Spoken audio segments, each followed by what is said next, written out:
Oi, meus amores, tudo bem com vocês? Na nossa aula de hoje, iremos iniciar corrigindo aquela questãozinha que a tia pediu que vocês fizessem da página 260, tá? E a tia pediu que vocês fizessem também um resumo, né, da página 264 e 265, onde a gente vai tratar agora da segunda classe dos artrópodes, né? Que são os crustáceos, tá bom? Bom, a questão que a tia pediu que vocês fizessem foi essa questão 1. Quais as principais diferenças existentes entre o animal da fotografia, no caso a formiga, e os grupos que foram estudados até agora? Os grupos que foram estudados até agora, que vocês estudaram com a tia Luana, foi os anelídeos e os molúsculos, né? Então, aqui ele pergunta qual a diferença desses grupos que vocês já estudaram com o animal que a gente vê aqui na imagem, a formiga. Ela é uma resposta pessoal, certo? Só que o objetivo dessa questão era que vocês refletissem sobre os grupos de animais estudados até o momento e analisasse com a formiga, né? Com a imagem da formiga. E identificasse alguma característica dos artrópodes, tá bom? Vocês poderiam citar o tipo de locomoção, tá bom? Que é feita por meio de pernas articuladas. E também poderia citar a diferença na estrutura do corpo, certo? Agora, a tia já tinha falado para vocês que os artrópodes, eles são divididos em 5 grupos, né? A gente estudou o primeiro grupo, que foi o grupo dos insetos, e agora nós vamos estudar o segundo grupo, que é o grupo dos crustáceos.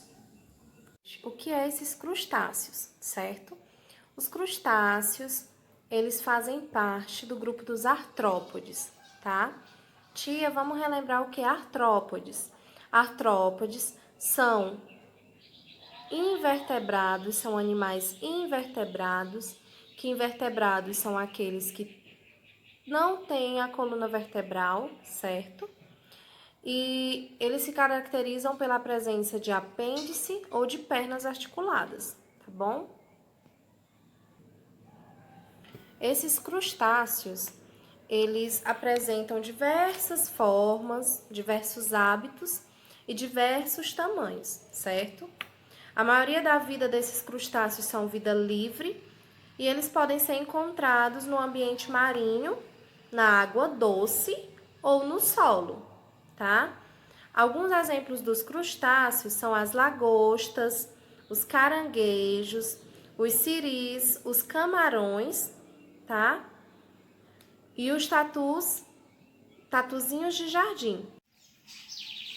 Bom, gente, falando da estrutura do corpo de um crustáceo, tá?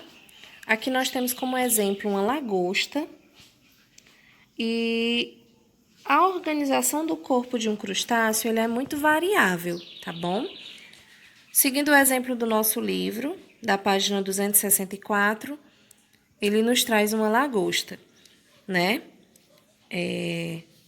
Na maioria dos crustáceos, a cabeça e o tórax, eles se fundem, formando o cefalotórax, tá? Como a gente pode observar. O abdômen, ele é o segmentado e a quantidade de segmentos varia dependendo da espécie, tá bom? Ele é todo segmentado e aí vai variar de espécie para espécie. Temos os 2 pares de antena, tá bom? Que essa antena, ela tem função sensorial, recebendo os estímulos do ambiente, tá bom?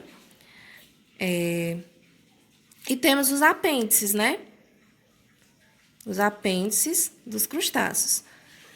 Que esses apêndices, eles assumem funções distintas, como nadar, como manipular alimentos, atacar e segurar as presas, né? Tem também a função de defender de predadores, de cavar, de limpar o corpo. Bom, gente, esses apêndices, né? Eles têm, dentre essas várias funções, também a função de limpar o corpo e de auxiliar na reprodução. Algumas dessas espécies de crustáceos, eles também possuem ainda apêndices com função sensoriais e de incubação dos ovos. O que é essa incubação? O que é incubar? Incubar refere-se a manter os ovos protegidos e em condições adequadas até que os embriões se desenvolvam e eclodam os juvenis. Bom, gente, e quanto à alimentação, né, desses crustáceos? A gente pode acompanhar na página 265, tá?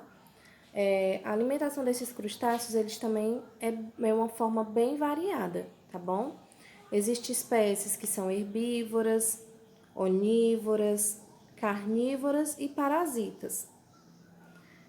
O sistema desses crustáceos, ele também é um sistema digestório completo, tá? E as trocas gasosas, elas acontecem, na maioria dos crustáceos, por meio das brânquias, tá? O que é essas brânquias? As brânquias, elas são órgãos respiratórios, tá? Onde acontecem as trocas gasosas. E falando um pouquinho da reprodução desses crustáceos, a maioria dos crustáceos, eles têm sexos separados, tá? Ovípara e possui fecundação interna.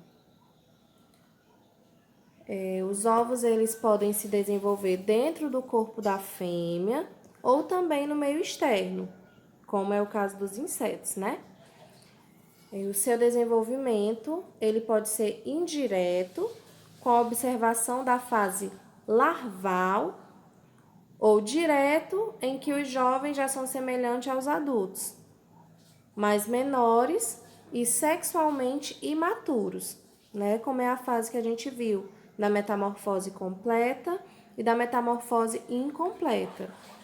Assim também nos crustáceos, eles podem ter a fase larval ou eles já se desenvolvem na fase jovem, que é semelhante à fase adulta, porém são menores e são sexualmente imaturos, tá? Como a tia falou, nós temos 5 grupos, né, dos artrópodes. Aqui a gente já viu os insetos, agora estamos vendo os crustáceos. E a gente vai ver cada um separadamente, tá bom? A gente viu os crustáceos agora e a tia vai solicitar a vocês que vocês estejam respondendo, tá? Essas duas questõezinhas que tem na página 264, certo? Que fala a respeito dos crustáceos. Página 264, questão 2 e 3. Na nossa próxima aula, nós vamos entrar nesse terceiro grupo dos artrópodes, tá? Que vai ser os aracnídeos. Por enquanto, a tia solicita a vocês que vocês estejam respondendo só essa questão 2 e 3 sobre os crustáceos. Por hoje é isso, meus amores. Até a próxima aula, tá? Um grande beijo!